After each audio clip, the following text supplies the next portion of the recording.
There for since marriage anniversary wedding anniversary, ऐसे कितने सारे कंफ्यूजन हैं जो रोज होते हैं। But the worst problem is कि इंग्लिश में होने वाली ये कॉमन एरर्स कभी कभी हमें मजाक का पात्र बनाती हैं तो कभी कभी हमारा सिलेक्शन प्रोसेस खराब कर देती हैं।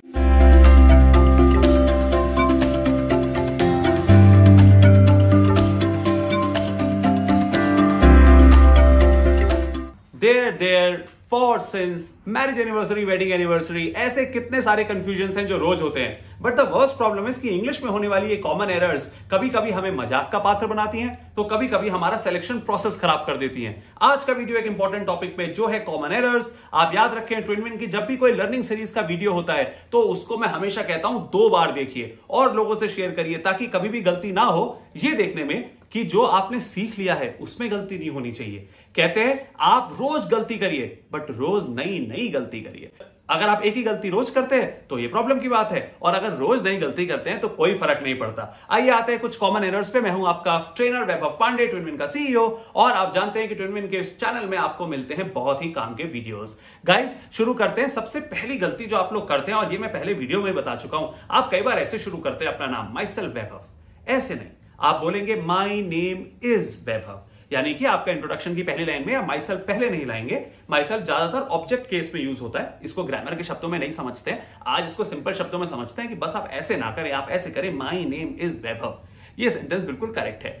आइए आगे बढ़ते हैं। दूसरी गलती जो कई सारे लोग करते हैं वो ये कि लोग ये नहीं समझ पाते कि कब फॉर यूज करें कब सिंस यूज करें। अब ये गलती कई बार होती है तो इसको आपको टेंसेस में एक चैप्टर में पढ़ाया भी जाता है। जब हम टेंसेस सीखेंगे तो हम कोशिश करेंगे कि पूरे एक चैप्टर की तरह, एक क्लास की तरह उसे करें, लेकिन आज हम बात करेंगे फॉर और सिंस की। आप इसको ऐसे याद रखिए, फॉर तब आता है जब पक्का समय आपको नहीं पता है, सिंस तब आता है जब आपको पक्का समय पता है। फॉर तब आता है जब आपको पक्का समय नहीं पता है, सिंस तब आता है जब आपको पक्का समय पता है। I have been living in this house since 1980, क्योंकि सिंस 1980 है, मुझे पता है 1980 से मैं रहता हूं। अब I have been living in this house for many days, for many years, यानी कि बहुत समय हो गया, कितना हुआ है मुझे पता नहीं। I have been giving you this homework since last Tuesday, क्योंकि लास्ट ट्यूसडे है। I have been giving you this homework for many Tuesdays now, मुझे नहीं पता कौन सा ट्यूसडे था, for many Tuesday हो चुके हैं। यानी कि एक बात आप याद रखें, for का इस्तेमाल वहां करें जहां समय पक्का नहीं पता है, since का इस्तेमाल वहां करें जहां समय पक्का पता है। अब आते हैं बहुत ही कॉमन एरर पे। अब आप कहेंगे कि इतनी बेसिक बात क्यों सिखा रहे हो, लेकिन गाइस 80% लोग इसमें गलती करते हैं, उनको पता ही नहीं चलता, क्योंकि दूसरा जना बस हल्का सा हंसता है और टोकता नहीं है, उसको लगता है इनको इतना भी नहीं पता, इस पे टोका जाए। तो गाइस गलती होती है देयर और देयर पे, THERE और THEIR। THERE वाला देयर आता है किसी ऐसी चीज के लिए जब हम बोल रहे हैं वहां, कीप इट देयर, वहां, THERE, right. I will go there, THERE। और THEIR वाला कहां आएगा जब बात होती है उनके, जब बात होती है उनके। उनके से मेरा क्या मतलब है, आई एम देयर फ्रेंड, मैं उनका दोस्त हूं, right. Their notebook is kept there. अब ये बड़ा इंटरेस्टिंग सेंटेंस है, their notebook is kept there, उनकी कॉपी वहां रखी है। तो कौन सा वाला कहां आएगा गाइस, इसको बताइए मुझे। THEIR, देयर, उनकी नोटबुक वहां रखी है, THERE। हो गया देयर और देयर, इतना सरल था। लेकिन आज के बाद ये गलती करिएगा मत, ये गलती बिल्कुल अच्छी नहीं लगती है guys, it's a basic thing. But common error में अगर आपसे कोई गलती होती आई है तो इसमें सैड होने की बिल्कुल कोई बात नहीं है, क्योंकि जब हम रोज नई गलतियां करते हैं तो कोई दिक्कत ही नहीं है और ये बात हम अच्छे से सीख चुके हैं। गाइस अगली गलती होती है एडवाइस, एडवाइस, प्रैक्टिस, प्रैक्टिस। इसमें गलती क्या होती है, एडवाइस की स्पेलिंग ADVIC भी है, ADVI ऐसी भी है। प्रैक्टिस की स्पेलिंग PRACTIC भी है, PRACTI ऐसी भी है। देखिए आप ऐसे समझिए, जहां पे सी वाला आ रहा है, प्रैक्टिस सी वाला आ रहा है, वो नाउन की तरह यूज होगा, नाउन होते हैं नाम। और जहां पे प्रैक्टिस एस वाला आ रहा है वो होगा वर्ब की तरह यूज, वर्ब होता है action, noun pronoun verb, action, words, adjective, adverb, ये सब अच्छे से सीखेंगे गाइस, इसकी चिंता भी मत करो। बस ऐसे याद रखो कि अगर कहीं पे लिखा है practice makes a man perfect, क्या चीज, प्रैक्टिस नाम की तरह यूज हो रहा है तो सी आएगा।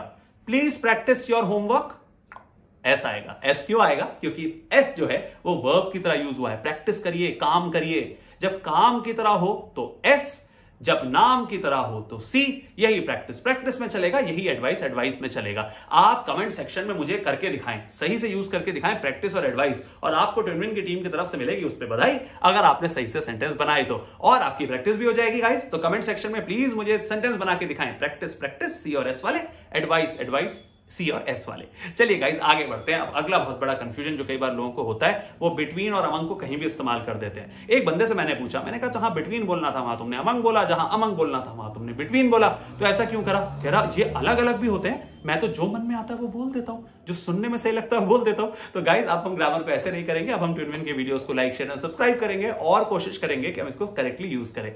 तो आ जाते हैं इस सवाल पे कि अमंग कब होता है, बिटवीन कब होता है। जब दो लोगों के बीच की बात हो तो बिटवीन होता है, जब दो से ज्यादा लोगों के बीच की बात हो तो अमंग होता है, right. I am amongst my friends या I am among my friends, कई सारे, राइट।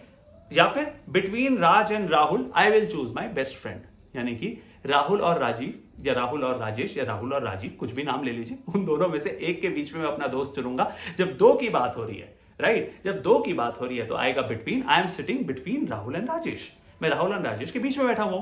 और अमंग कब आएगा? I am sitting among my friends, यानी कि मैं अपने बहुत सारे लोगों के बीच बैठा हुआ हूं, क्योंकि यहां पे जो बीच है वो अमंग वाला है, क्योंकि बहुत सारे लोग हैं, और बिटवीन का मतलब होता है दो लोगों के बीच में। यस, तो आपको अब ये डाउट हमेशा क्लियर हो गया होगा। कमेंट सेक्शन में फिर से यही करना है, एक सेंटेंस बिटवीन वाला, एक सेंटेंस अमंग वाला, और ट्विनविन की टीम आपको देगी बधाई अगर ये सेंटेंसेस करेक्ट हुए तो। कई लोग बोल देते हैं आज मेरी मैरिज एनिवर्सरी है, मैरिज एनिवर्सरी नहीं वेडिंग एनिवर्सरी। तो आप इस सेंटेंस को हमेशा सही से बोले, आप किसी की वेडिंग एनिवर्सरी में जाते हैं, मैरिज एनिवर्सरी में नहीं। तो अगर आप ये गलती अगली बार नहीं करेंगे तो पता चल जाएगा कि भाई आपकी ट्रेनिंग अच्छी चल रही है और आप कुछ नया सीख रहे हैं। आगे बढ़ते हैं, कई लोग कहते हैं I have to give an exam today, मुझे आज एक एग्जाम देना है। इसको आप कैसे बोलेंगे? I have to take an exam today. You take an exam, you don't give an exam. आप एग्जाम देते नहीं, हम उसको हिंदी में परीक्षा देने से बनाते रहे सेंटेंस। हिंदी से बहुत सारे शब्द इंग्लिश में आए हैं, लेकिन इसका मतलब ये नहीं है कि आप एज इट इज हिंदी से अंग्रेजी कन्वर्ट कर दें। इसी से मुझे बहुत इंटरेस्टिंग बात याद आई। क्या आपको पता है कि जो डेकॉइट वर्ड है इंग्लिश में वो डकैत से आया है? क्या आपको पता है कि इंग्लिश में भी जंगल को जंगल भी कहते हैं? यानी कि हमारी भाषा से बहुत सारे शब्द इंग्लिश ने सीखे हैं, और इसीलिए हम हिंदुस्तानी तो फटाफट इंग्लिश सीख ही लेंगे, वो तो कोई प्रॉब्लम की बात ही नहीं है, क्योंकि इतने सारे शब्द तो हम ही ने दिए, राइट। तो आगे बढ़ते हैं गाइस, और इस बात को समझते हैं कि कैसे आप इन छोटी छोटी गलतियों से अगर बचेंगे तो बहुत ज्यादा अच्छा रहेगा और ये गलतियां अजीब नहीं लगेंगी। आज की एक और कॉमन एरर, और फिर हम आएंगे अगली वीडियो में और सारी एरर्स लेके, वो है बिसाइड और बिसाइड्स। देखिए कई बार क्या होता है, कई बार जब कोई अगल बगल बैठा होता है तो कहता है I am sitting beside him, यानी कि उसके बगल में बैठा हूं। बिसाइड और बगल आप ऐसे बहुत से याद रख सकते हैं, मैं उसके बगल में बैठा हूं, I am sitting beside Rahul, ये ठीक है। लेकिन कभी हम कहते हैं मुझे हॉकी के अलावा क्रिकेट खेलना भी आता है, तो कैसे बनेगा? Besides playing hockey I also play cricket. Besides, इसके अलावा, besides playing hockey I also play cricket. इसको ऐसे बनाएंगे गाइस, फिर से वही करना है, कमेंट सेक्शन में जाएंगे, बिसाइड बिसाइड्स दोनों पे सेंटेंस बनाएंगे। अगर इस वीडियो को आप दोबारा देख लेंगे ना तो ये हमेशा के लिए पक्का हो जाएगा। अपने फ्रेंड्स के साथ शेयर करिए और उनके साथ करिए कॉन्टेस्ट की कौन कमेंट सेक्शन में ज्यादा सेंटेंसेस करेक्ट बना के दे सकता है। आपको पता है आपको बेल आइकन को क्लिक करना है, आपको ये भी पता है कि ट्विनविन के चैनल में आपको वीडियोस मिलती हैं, इसलिए लाइक शेयर एंड सब्सक्राइब करना है, और व्हाट्सएप कम्युनिटी में एक हाई भेज के हमें ज्वाइन करेंगे ताकि और कंटेंट मिलता रहे। आज आपको पढ़ा के मुझे बहुत मजा आया, बट मेन मजा तब आएगा जब आप कमेंट सेक्शन में बढ़िया बढ़िया इन सेंटेंसेस को बना के प्रूव कर देंगे गाइस कि आप A1 स्टूडेंट हैं और ट्विनविन आपकी सही में मदद कर पा रहा है। Thank you.